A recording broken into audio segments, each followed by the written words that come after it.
أعوذ بالله من الشيطان الرجيم بسم الله الرحمن الرحيم ومن الناس بعد دخلكنا من أغسوك يقول چوي آمنا بالله منجمانا ولده پالا باندي وباليوم الآخر وپورد ورستني باندي وما هم بمؤمنين ونددوي إيمان راولون کی یخادعون الله دوی ټګي کوي د الله پر خپل ګمان کی. دا یو ترجمه شولا. دویما یخادعون الله دوی ټګي کوي د رسول د الله سره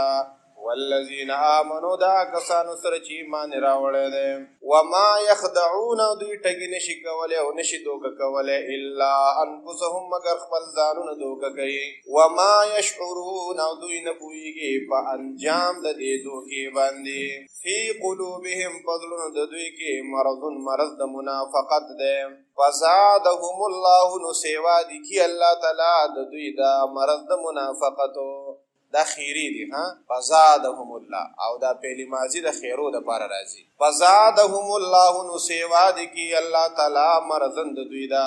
مرض د منافقتو ولهم د دوی د پار عذاب الیم عذاب دردون کې د بما كانوا یکذبون وسو دا غي چې دوی دروغ ویلو ماضی استمراری دوی د مخکنه دا دروغ جن را روان دي وشته دروغ وای و اذا قيل لهم چې کله دوی ته ویل شي لا تفسدوا فساد مکوي په الارض بزمک کې قالوا ندي وای انما بشک خبرداد بلندا دا د حصر معنی د شي یاد کوي ها په تفسیر کې بیا وضاحت کو انما خبرداد بلندا نحنو منګ مصلحون اصلاح کون کی جوړ راوستون کیو الا خبردار انهم بشک دوی هم المفسدون هم دوی فساد کون کی دي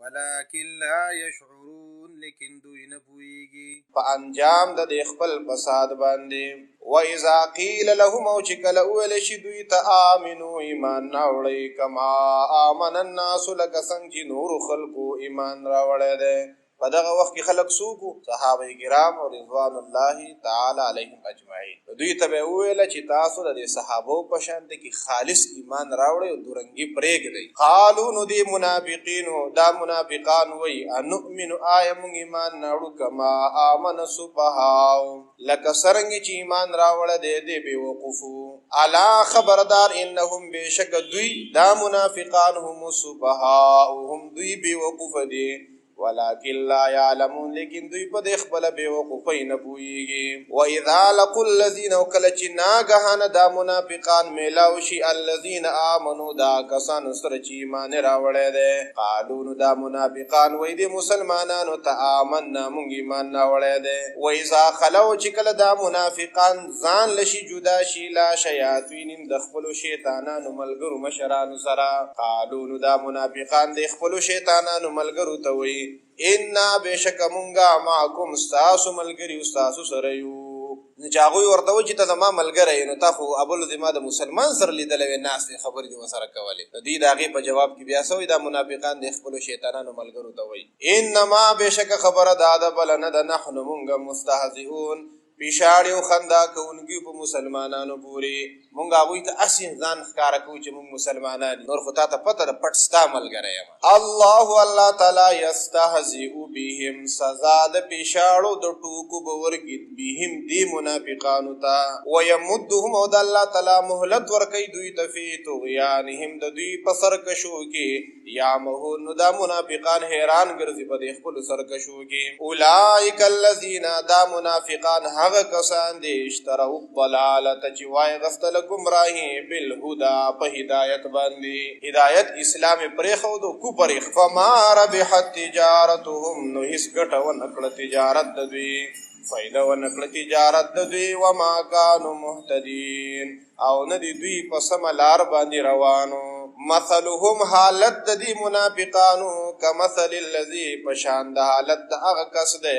استوقد نارن چې بلې کور فلما پس هر کله اضواءت چې دی ور رنا کړل ما حوله چار پیر چل ددا ماحول خو پیژنې کنه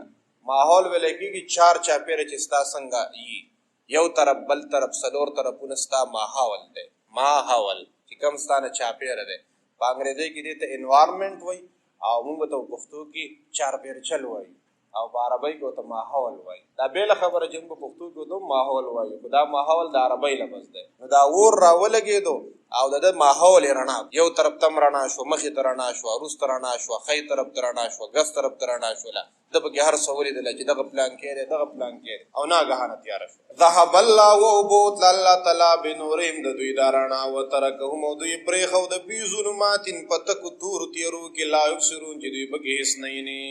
صم دوی کاڼه دي د حق د اورېدو نه، بکمون چاړاګان دي د حق د ویلو نه، عمیون ړانده دي د حق د لیدلو نه، فهم پس دوی لا یرجعون حق ته نه راګرځي او نه راواپس کېږي. او کصیب یا مثال د دوی په شان د هغه تیز باران دی من السماء چې د پورته اسمان د وریځو نه رابهیږي او راورېږي. فیه او په دې تیز باران کې ظلمات تیرې وي، ورعد ګړز ګړوز وي، وبرق برېښنا وي. یجعلون او دوی ګرځوي اصابعهم د خپلې ګوتې،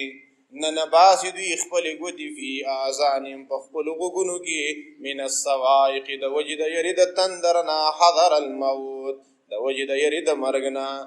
والله الله تعالی محیط راټینګونکی او راګیرونکی دی بالکافرین کافرانو لره. چرته په دې تختی الله به راګیری. یکاد البرق نږدې ده چې دا برېښنا یخطفو لرې کي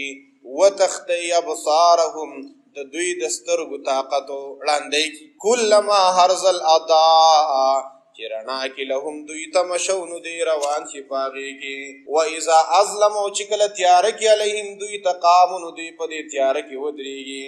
ولو شاء الله که د الله خوښه وی لذهب نو ختم کړی به وی بسمعهم د دوی د غوږونو طاقتو و ابصارهم د دوی د سترګو طاقتو. ان الله بېشک الله تعالی علی کل شیء قدیر په هر یو څیز باندې طاقت لرونکی دی.